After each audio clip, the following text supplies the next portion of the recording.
चातुर्मास 4 महीने का होता है और चातुर्मास जो संतगण होते हैं ये 4 महीने ऋषि और कृषि दोनों के लिए महत्वपूर्ण होते हैं। जहाँ पर कृषि यानी किसान मेहनत करके ज़मीन को सही करके और उसमें बीज डाल करके फसल तैयार करता है, वो किसान है। और ऋषि अपनी आत्मा रूपी भूमि में 4 महीने में उस भूमि को ज्ञान से, त्याग से, तपस्या से, अपने अध्ययन से अपनी आत्मा की वैराग की फसल को मजबूत करता है। वर्षा योग में 2 शब्द जुड़े हुए हैं, एक वर्षा और दूसरा योग। सीधा अर्थ हो जाता है बरसात काल में योग की धारणा। योग के बहुत सारे अर्थ शास्त्रों में हैं। योग का अर्थ मन वचन काय की व्यापार को रोक देना और सारे मन वचन काय के व्यापार को स्थिर कर देना, इसका नाम योग होता है। प्राचीन काल में ऐसे भी मुनिजन होते थे जो बरसात काल में वृक्ष के नीचे 4 महीने तक स्थिर आसन से अनवरत साधना करते रहते थे।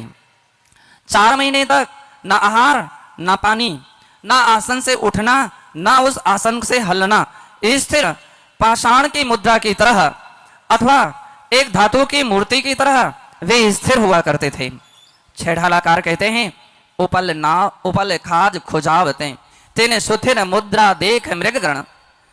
उपल खाज खुजावते, उनकी स्थिर मुद्रा को देख करके मृगगण तो ऐसा समझते थे मानो ये कोई पाषाण की मूर्ति है और बंधो निर्भीक होकर के वहां से विचरण करते थे। शनई शनई सहनन की हीनता बढ़ती गई और बंधो वह वर्षा योग कालांतर में वर्षा वास में बदल गया। आज वर्तमान में वर्षा काल में मुनिजन एक स्थान पर निवास करते हैं। हमारे आचार्य कुंद देव कहते हैं कि इतना सहनन और इतनी शक्ति नहीं है कि जिसके कारण से वे एक स्थान पर एक आसन से वृक्ष मूल योग धारण कर लें। साधुओं के लिए उन्होंने आज्ञा दी कि वर्षा काल में आप सभी वर्षावास करें। वर्षावास का अर्थ होता है कि वर्षा काल में एक जगह निवास करें, विचरण ना करें। कारण कि विहार करने में, विचरण करने में विभिन्न प्रकार के जीवों की विराधना इस काल में संभव हो जाते हैं। संस्कृत में योग का अर्थ होता है जोड़ना। संस्कृत में योग का अर्थ होता है जोड़ना और दूसरा अर्थ होता है योग का अर्थ होता है 2।